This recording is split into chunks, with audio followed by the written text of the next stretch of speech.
America ने officially declare कर दिया है कि ऑपरेशन एपिक फ्यूरी अब खत्म हो चुका है। यहाँ आप हेडलाइन भी देख सकते हैं, operation epic fury concluded, Trump aide declares objectives achieved in Iran action. 2 महीने तक चले इस मैसिव मिलिट्री कैंपेन के बाद ट्रंप एडमिनिस्ट्रेशन अब ये क्लेम कर रही है कि अमेरिका ने अपने मेजर ऑब्जेक्टिव्स अचीव कर लिए हैं और ईरान को स्ट्रेटेजिकली काफी कमजोर कर दिया गया है। और सिर्फ इतना ही नहीं, अब एक नया मिशन भी चलाया गया है, प्रोजेक्ट फ्रीडम।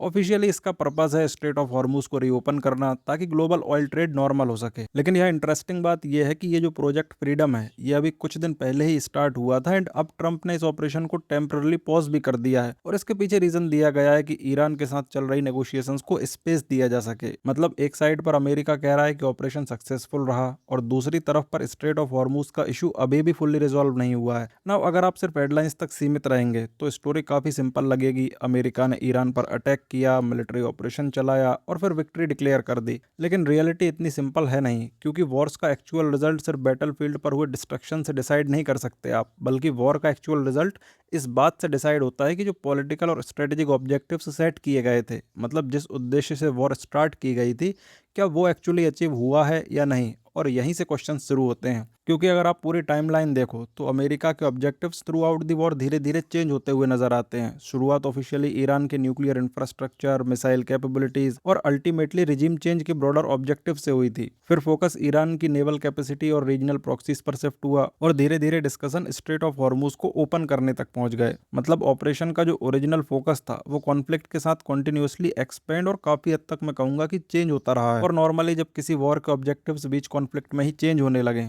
तो इसका मतलब होता है कि ग्राउंड रियलिटी जो है वो एक्सपेक्टेड डायरेक्शन में मूव नहीं कर रही है।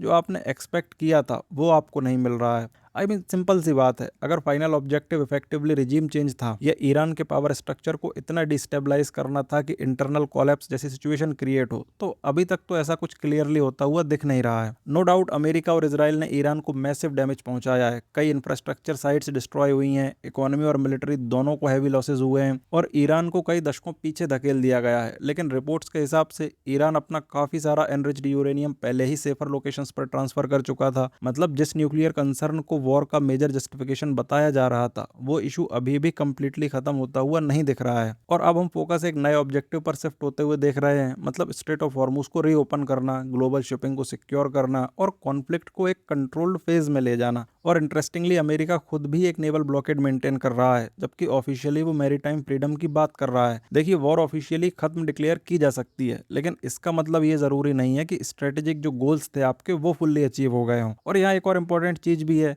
यूएस लॉ के अकॉर्डिंग प्रेसिडेंट की लॉन्ग टर्म मिलिट्री ऑपरेशंस पर कॉन्स्टिट्यूशनल और कांग्रेशनल लिमिटेशंस भी हैं। मतलब ट्रंप के लिए इस कॉन्फ्लिक्ट को इंडेफिनेटली सेम इंटेंसिटी पर कंटिन्यू रखना पॉलिटिकली और लीगली दोनों लेवल पर डिफिकल्ट होता जा रहा था। अब सबसे पहले तो ये सवाल उठता है कि अमेरिका एक्चुअली अचीव क्या करना चाहता था, क्योंकि किसी भी वॉर को समझने के लिए सबसे पहले उसके ऑब्जेक्टिव से समझने पड़ते हैं। वॉर की शुरुआत ईरान के न्यूक्लियर इंफ्रास्ट्रक्चर, मिसाइल कैपेबिलिटीज और रीजनल मिलिट्री नेटवर्क को टारगेट करने से हुई थी। लेकिन कॉन्फ्लिक्ट बढ़ने के साथ साथ डिस्कशन धीरे धीरे रिजीम चेंज तक पहुंच गया। यानी वॉर का फोकस सिर्फ मिलिट्री टारगेट्स तक लिमिटेड नहीं रहा, बल्कि ईरान के ओवरऑल पावर स्ट्रक्चर को चेंज करने की डायरेक्शन में मूव करता हुआ दिखने लगा। और ऑनेस्टली देखा जाए तो रिजीम चेंज का एंगल ओपनली या इनडायरेक्टली पूरी वॉर के दौरान बार बार डिस्कशंस में रहा है। कई वेस्टर्न एनालिस्ट और डिप्लोमेटिक सर्कल्स का मानना था कि अयतुल्लाह खमैनी लेड स्ट्रक्चर जो है उसको कमजोर करके ईरान के अंदर ही इंटरनल कोलैप्स क्रिएट किया जा सकता है। लेकिन प्रॉब्लम यह है कि रिजीम चेंज बोलना तो बहुत आसान होता है, लेकिन उसे एग्जीक्यूट करना बहुत ज़्यादा मुश्किल, क्योंकि हम एक ऐसी कंट्री की बात कर रहे हैं जिसकी पॉपुलेशन 92 मिलियन है, मल्टीपल एथनिक ग्रुप्स हैं, पावरफुल मिलिट्री नेटवर्क है और deeply rooted religious political structure है। ये इराक या लीबिया जैसा सिंपल सिनेरियो नहीं था।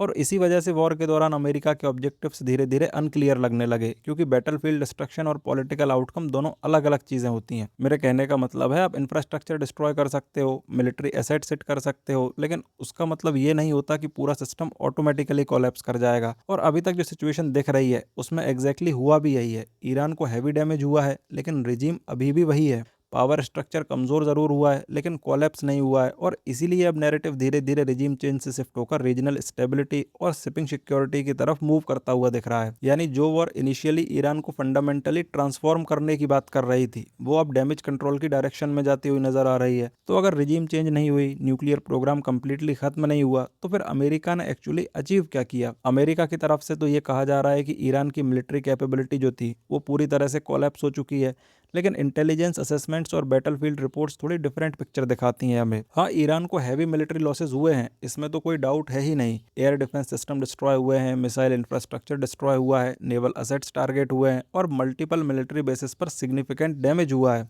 लेकिन ईरान की मिलिट्री कैपेबिलिटी कंप्लीटली एलिमिनेट नहीं हुई है। कई रिपोर्ट्स ये इंडिकेट कर रही हैं कि ईरान अब भी अपने सिग्निफिकेंट ड्रोन और मिसाइल कैपेबिलिटीज रिटेन करता है, और सिर्फ मिसाइल्स ही नहीं, ईरान की कन्वेंशनल मिलिट्री स्ट्रक्चर भी फुल्ली कोलैप्स नहीं हुई है। मतलब despite weeks of bombardment, Iran अब भी रिटेलिएट करने की कैपेबिलिटी रखता है, और यही पॉइंट स्ट्रेटेजिकली इंपॉर्टेंट भी है, क्योंकि अगर कोई कंट्री कॉन्फ्लिक्ट के बाद भी रीजनल डिसरप्शन क्रिएट करने की कैपेसिटी मेंटेन करती है, तो उसे फुल्ली न्यूट्रलाइज्ड कहना डिफिकल्ट हो जाता है, स्पेशली स्ट्रेट ऑफ हॉर्मुज जैसे रीजन में, जहां इवन लिमिटेड नेवल डिस्ट्रप्शन भी ग्लोबल ऑयल प्राइसेस और शिपिंग रूट्स को डायरेक्टली इंपैक्ट कर सकता है। और शायद इसीलिए प्रोजेक्ट फ्रीडम जैसे ऑपरेशंस लॉन्च करने की जरूरत पड़ी। अगर ईरान की नेवल और मिसाइल कैपेबिलिटी कंप्लीटली डिस्ट्रॉय हो चुकी होती, तो मैरीटाइम सिक्योरिटी को सेपरेट मिलिट्री मिशन बनाने की जरूरत ही नहीं पड़ती। मतलब बैटलफील्ड पर अमेरिका ने क्लियर मिलिट्री सुपीरियोरिटी तो दिखाई है, लेकिन ईरान की ability to create long term instability अब भी कंप्लीटली खत्म होती हुई नहीं दिख रही है, और इसी वजह से वॉर ऑफिशियली खत्म होने के बाद भी रीजन फुल्ली स्टेबल होता हुआ नजर नहीं आ रहा है हमें। एंड देखिए, अमेरिका को भी लॉसेस तो हुए हैं, मल्टीपल यूएस सर्विस मेंबर्स मारे गए, एडवांस्ड एयरक्राफ्ट या तो डैमेज हुए हैं या डिस्ट्रॉय हुए हैं, और मिलिट्री ऑपरेशंस एक्सपेक्टेड से काफी ज्यादा एक्सपेंसिव प्रूव हुए हैं। फाइनेंशियली भी देखा जाए तो losses tens of billions of dollars तक जा रहे हैं, और ईरानियन साइड पर तो कॉस्ट और भी ज्यादा सीवियर रही है। Thousands of casualties, civilian deaths, destroyed infrastructure, damaged cities.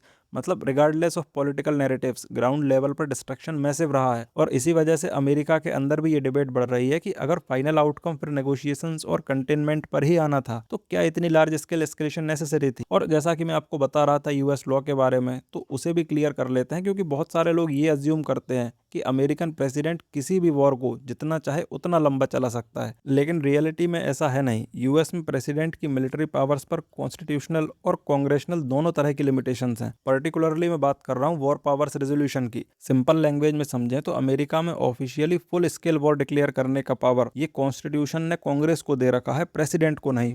अब प्रेसिडेंट इमरजेंसी सिचुएशन में मिलिट्री एक्शन इनिशिएट कर सकता है, ट्रूप्स डिप्लॉय कर सकता है, एयर स्ट्राइक्स लॉन्च कर सकता है, लेकिन अगर वो फॉर्मली डिक्लेयर्ड वॉर के बिना लार्ज स्केल मिलिट्री ऑपरेशंस को लॉन्ग टर्म तक कंटिन्यू रखना चाहता है, तो प्रेसिडेंट को लिमिटेड टाइम फ्रेम के अंदर कांग्रेस का अप्रूवल लेना पड़ता है। जनरली ये टाइम फ्रेम अराउंड 60 डेज के आसपास होता है।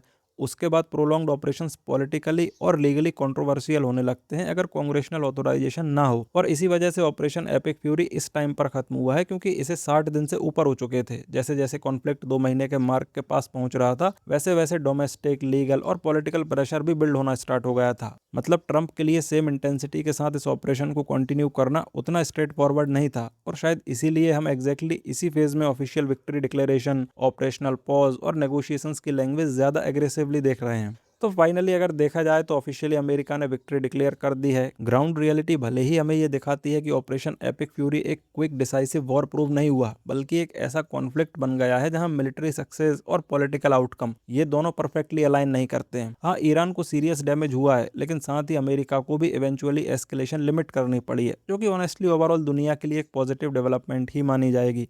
क्योंकि अगर ये कॉन्फ्लिक्ट और ज़्यादा एस्केलेट होता तो सिचुएशन सिर्फ ईरान और अमेरिका तक लिमिटेड नहीं रहती। Global oil supply, shipping routes, middle east stability और वर्ल्ड इकोनॉमी डायरेक्टली इंपैक्ट होती। स्पेशली स्ट्रेट ऑफ हॉर्मुज जैसे चोक पॉइंट्स में प्रोलॉन्ग्ड मिलिट्री कन्फ्रंट्रेशन का मतलब होता और ज़्यादा ऑयल प्राइसेस का इंक्रीज होना, जो ऑलरेडी $100 क्रॉस कर चुका है, वो शायद और भी $120-125 तक बढ़ने का खतरा अभी भी बना हुआ है उसका। और इसीलिए अब सबकी नज़र स्ट्रेट ऑफ हॉर्मुज पर ही रहेगी, क्योंकि जब तक ये रूट फुल्ली स्टेबल और ऑपरेशनल नहीं होता, तब तक ग्लोबल मार्केट्स में अनसर्टेनिटी बनी रहेगी। वर्ल्ड ऑयल ट्रेड का मेजर पोर्शन लगभग 20% इसी नैरो मैरीटाइम रूट से पास होता है। इसीलिए इसका रीओपन होना सिर्फ रीजनल इशू नहीं है, बल्कि ग्लोबल इकोनॉमिक इशू बना हुआ है। अगर शिपिंग नॉर्मल होती है तो ऑयल सप्लाई स्टेबलाइज होगी, ट्रांसपोर्टेशन कॉस्ट कम होगा और ग्लोबल इकोनॉमी को भी एक मेजर रिलीफ मिल सकता है। अब देखना ये इंटरेस्टिंग होगा कि कमिंग वीक्स में नेगोशिएशंस किस डायरेक्शन में जाती हैं और क्या अमेरिका और ईरान इस कन्फ्रंटेशन को जेन्युइनली डीएस्केलेट कर पाते हैं या नहीं। खैर जो भी हो, यहाँ मैं जानना चाहूँगा आपके थॉट्स, आपका क्या मानना है, क्या अमेरिका ने जो विक्ट्री डिक्लेयर की है वो सच में विक्ट्री मानी जा सकती है या नहीं।